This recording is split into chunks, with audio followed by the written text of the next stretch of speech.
ingendo ikwiye. Nyir'ubuzima buzima buzira umuze n'umuzerero, bwuje ituze bukaba izingiro ry'inzira nziza izira icyasha. Mujye muzira kumusuzuguza muca mu nzira zitagira shinge.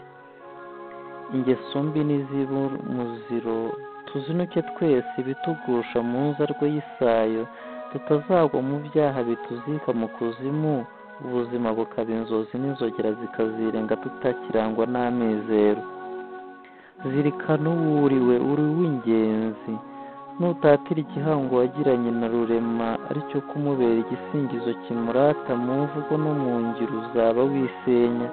Uzisanga uri insuzugurwa aho kuba uw'agaciro. Ibiciro ry'imigani ujye ubura n'uwo uganyira, kuko abakuzengurutse ntacyo bakurengeje. Mu mvugo jya uvuga ibifututse, amagambo afutamye n'ateye ishoza b'ikizira. Uziririze kuzura akaboze no gukomeretsa imitima y'abaguteze yombi, bityo imvugo yawe ibe yuje ubuhanga, ubu buhuza abantu n'abandi. Ibyo uvuga bijye bihururirwa na bose, ngo bakuvomeho ubumenyi, bubatere kubaho mu ituze rikwiye umwana w'umusumba byose. Uraba inyamibwa mu ngiro, ube icyitegererezo mu bikorwa byawe. Umurimo unoze ube ku isonga, kandi uzire kugira uwo utaza witwaje uwo uri we, ahubwo uyobokwe na bose ngo basangize ibyiza byawe. Ese hari ubwo ujya ujijinganya wibaza ku myitwarire yaba ikwiye, wenda ngo ushingire ku magambo wumva n'abandi rimwe na rimwe ari n'amahomvu, ariko bayasigirize wumva usa n'uwasigaye, ahari ari bo bari mu kuri? Oya se kandi shenge, ntibikagutere guteshuka.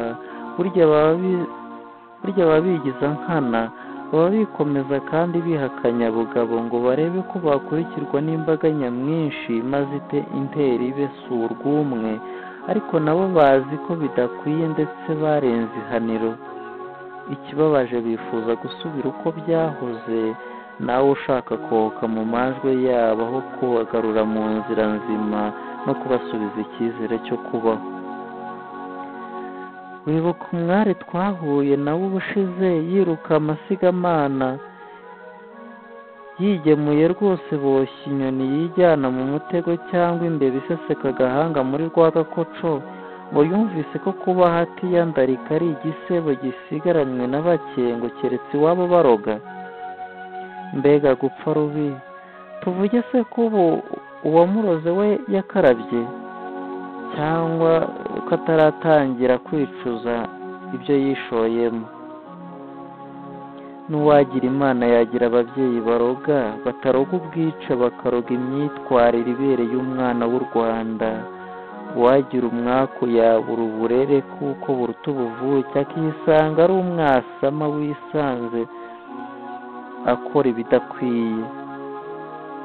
Ese iyo ubona impinja buhinja zasinze zandika iminani zitahawe mu nzira, nyamara mu mitwe harimo zeru, ubona warahombye iki? Iyo ubona abigize ibisarese batagira icyo batinya, barabaye inshuti n'amagororero, ntagire n'icyo abamarira, ubona warahombye. Ese iyo ubona bananiwe kubaka izabo kubera ingeso zabananiye, intonganya n'amazimwe, gucana inyuma no kutubahana, kudaha agaciro abo babana, no gutererana bibarutse ari byo bibaranga, wumva warahombye iki? Ikibabaje abantu bose babishyize mu mitwe yabo ko kubaka rugakomera ari inzozi. Mbese ntawuba yiteze kugira urugo rwiza, aho kwigira ku bidahwitse bisenya izubatswe mbere, ngo turebe icyo twahindura, nibura ngo byanjye njye ntabigizemo uruhare, bityo umuryango nyarwanda uba igicumbi cy'umuco n'uburere nyabwo bukwiye. Iyi ngendo ikwiye aho twageze, tutaguza tugana ikibi, n'ingaruka mbi zabyo turazibona. nibibare nako duhaguruka nibakwe dutaguze nanone ariko mu nzira ihabanye n'iya mbere twegukire icyiza twese kitubera injyana twizihirwe twese intera bimwe umuco woye gucika nihita Yezu wakayishwa kaserukotse rwa ruhage rwa bigoko bya muhutu wa muhondo gwanko wakoya nkwakuzi isati ishoka bagasamara bishyika bishyika umutware ku mutima ishyikana ku mubiri ingeri yasumbye nkiko nyamucamo gakangaga bare bakagacira icyongo mico myiza yaciye hita Yezu Sostene